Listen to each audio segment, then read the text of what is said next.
ಇದು ಈಶಾವಾಸ್ಯ ಶ್ರೀಮದ್ ವಾಲ್ಮೀಕಿ ರಾಮಾಯಣ ಕೇಳಿ ಪ್ರತಿದಿನ.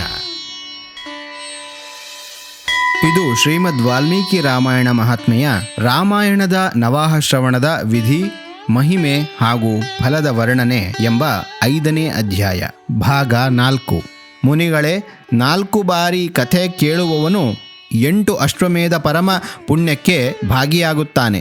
5 ಬಾರಿ ರಾಮಾಯಣ ಕಥೆಯನ್ನು ಶ್ರವಣಿಸುವ ಮಹಾತ್ಮನು ಅತ್ಯಗ್ನಿಷ್ಠೋಮ ಯಜ್ಞದ 2 ಪಟ್ಟು ಪುಣ್ಯ ಫಲಕ್ಕೆ ಭಾಗಿಯಾಗುತ್ತಾನೆ. ಏಕಾಗ್ರಚಿತ್ತನಾಗಿ 6 ಬಾರಿ ರಾಮಾಯಣದ ಕಥೆಯನ್ನು ವ್ರತಾನುಷ್ಠಾನವನ್ನು ಪೂರ್ಣಗೊಳಿಸುವವನು ಅಗ್ನಿಷ್ಠೋಮ ಯಜ್ಞದ 8 ಪಟ್ಟು ಫಲಕ್ಕೆ ಭಾಗಿಯಾಗುತ್ತಾನೆ. ಮುನೀಶ್ವರರೇ, ಸ್ತ್ರೀ ಇರಲಿ ಪುರುಷನಿರಲಿ 8 ಬಾರಿ ರಾಮಾಯಣ ಕಥೆಯನ್ನು ಕೇಳುವವನು ನರಮೇಧ ಯಜ್ಞದ 5 ಪಟ್ಟು ಫಲವನ್ನು ಪಡೆಯುತ್ತಾನೆ.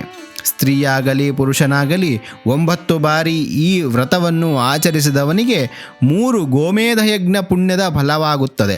ಶಾಂತಚಿತ್ತ ಮತ್ತು ಜಿತೇಂದ್ರಿಯನಾಗಿ ರಾಮಾಯಣದ ಯಜ್ಞದ ಅನುಷ್ಠಾನ ಮಾಡುವವನು ಪರಮಾನಂದಮಯ ಧಾಮಕ್ಕೆ ಹೋಗುತ್ತಾನೆ. ಅಲ್ಲಿಗೆ ಹೋದ ಬಳಿಕ ಎಂದೂ ಶೋಕಿಸಬೇಕಾಗುವುದಿಲ್ಲ. ಪ್ರತಿದಿನ ರಾಮಾಯಣದ ಪಾರಾಯಣ ಅಥವಾ ಶ್ರವಣ ಮಾಡುವವರು, ಗಂಗಾ ಸ್ನಾನ ಮಾಡುವವರು, ಧರ್ಮ ಮಾರ್ಗವನ್ನು ಉಪದೇಶಿಸುವರು ಸಂಸಾರ ಸಾಗರದಿಂದ ಮುಕ್ತರೇ ಆಗಿದ್ದಾರೆ. ಅದರಲ್ಲಿ ಸಂಶಯವೇ ಇಲ್ಲ. ಮಹಾತ್ಮರೇ, ಯತಿಗಳು, ಬ್ರಹ್ಮಚಾರಿಗಳು ಹಾಗೂ ಶ್ರೇಷ್ಠ ವೀರರೂ ಕೂಡ ರಾಮಾಯಣದ ನವಾಹನ ಕಥೆಯನ್ನು ಕೇಳಲೇಬೇಕು. ರಾಮ ಕಥೆಯನ್ನು ಅತ್ಯಂತ ಭಕ್ತಿಪೂರ್ವಕ ಕೇಳಿದ ಮನುಷ್ಯನು ಮಹಾ ತೇಜದಿಂದ ಬೆಳಗುತ್ತಾನೆ ಮತ್ತು ಬ್ರಹ್ಮಲೋಕಕ್ಕೆ ಹೋಗಿ ಅಲ್ಲಿ ಆನಂದವನ್ನು ಅನುಭವಿಸುತ್ತಾನೆ. ವಿಪ್ರೇಂದ್ರಿಯರೇ, ನೀವು ರಾಮಾಯಣದ ಅಮೃತಮಯ ಕಥೆಯನ್ನು ಕೇಳಿರಿ. ಶ್ರೋತೃಗಳಿಗೆ ಇದು ಸರ್ವೋತ್ತಮ ಶ್ರವಣೀಯ ವಸ್ತುವೇ ಆಗಿದೆ. ಪವಿತ್ರಗಳಲ್ಲಿಯೂ ಪರಮೋತ್ತಮವಾಗಿದೆ.